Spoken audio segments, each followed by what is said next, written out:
예, 최근 SK텔레콤의 사이버 침해 사고로 고객분들과 국민들께 불안과 불편을 초래했습니다. SK그룹을 대표해서 사과드립니다. 최태원 SK그룹 회장이 대국민 사과를 발표했습니다. SK텔레콤이 서버 해킹 사실을 공식 발표한 이후 19일 만이었는데요. 사태의 심각성이 커지면서 경찰도 이번 사건을 정식 수사로 전환해 조사에 나섰고요. 국회에서는 진상 파악을 위한 청문회가 열리기도 했는데요. 250만 명 빠져나가면 위약금 2,500원 맞잖아요. 최소 250만 명이고 예. 최대 저희는 500만 명 정도로 생각하고 있고요. 그로 인한 매출이 저희가 최대 7조라고 말씀드렸습니다.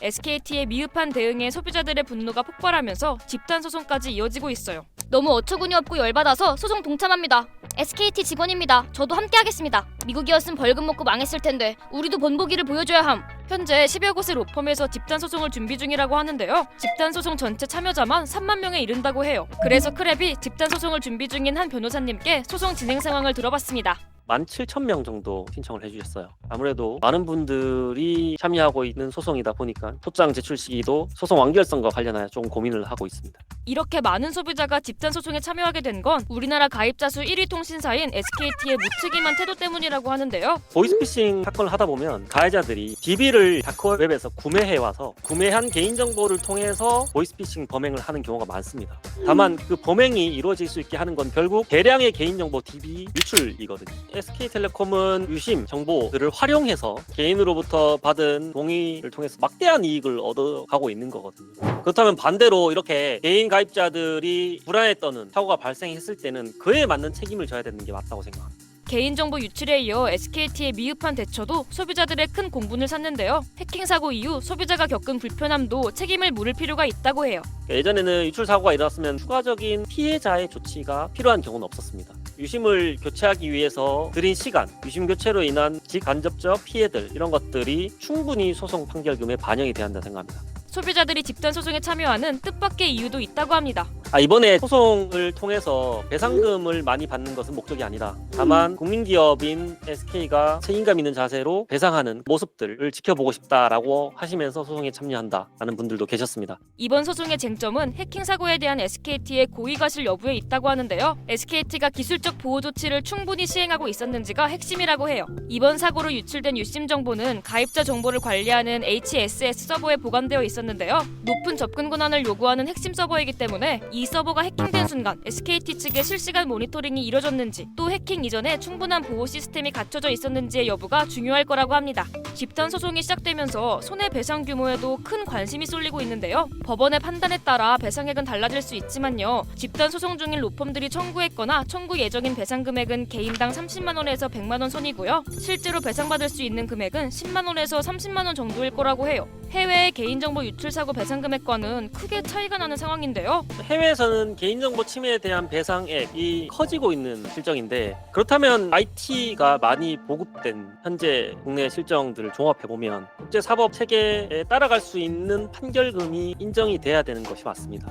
그래서 해외 사례를 살펴보면요. 개인정보 보호에 민감한 미국의 경우 2017년 신용평가사 에퀴팩스의 고객 1억 4천 명의 개인정보가 유출됐을 당시 연방거래위원회, 소비자금융보호국, 여러 주 검찰과의 합의금을 아울러 7억 달러, 당시 환율 기준으로 약 8,230억 원을 지불했고요. 소비자는 피해의 심각성에 따라 1인당 최대 2만 달러, 약 2,800만 원의 배상을 받기도 했어요. 미국이 이렇게 합의에 진심인 이유가 징벌적 손해배상 제도 때문이라는 분석도 있는데요. 징벌적 손해배상이 인정이 되면 엄청나게 큰 판결금이 선고될 수 있다는 기업 측에서의 불안감 그런 것들이 반영이 돼서 대체적으로 중재 합의로 나섰고 그 과정에서 원고 소송인단들과 합의로 종결되는 사건들이 많았습니다. 실제로 2021년에는 미국 대형 통신사 T모바일의 개인정보 유출 사고가 발생해 고객 약 7,600만 명의 데이터가 유출되었는데요. 당시 소비자들이 집단 소송을 제기하자 T모바일 측에서 3억 5천만 달러, 당시 환율 기준으로 약 4,590억 원을 배상하기로 합의하면서 1인당 최대 2만 5천 달러, 약 3,500만 원의 배상을 받기도 했어요.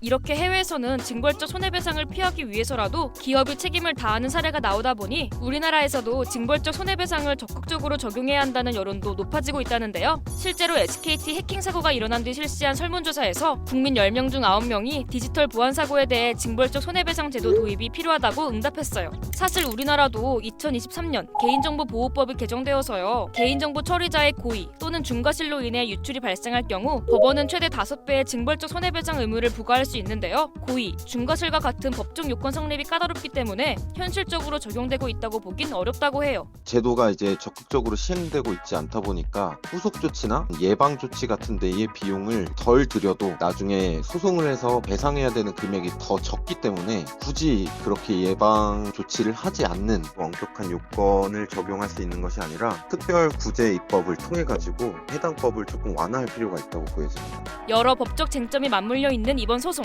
과연 결과는 어떻게 될까요? 지금 상황에서는 저는 100% 이겨야 한다고 생각하고 있고 그렇게 될 거라고 믿고 있습니다. 개인정보보호법 개정 이후에 거의 처음으로 제기되는 단체 소송이기 때문에 2023년에 도입한 징벌적 손해배상 규정의 개정 이런 부분들이 충분히 이제 판결로서 인정이 되고 선례로 남겨져야 될 시점인 것이라고 저는 생각합니다. 많은 국민을 혼란에 빠뜨리고 공분하게 만든 SKT 해킹 사태. SKT를 향한 소비자들의 집단 소송은 어떻게 끝날까요? 여러분의 의견을 댓글로 남겨주세요.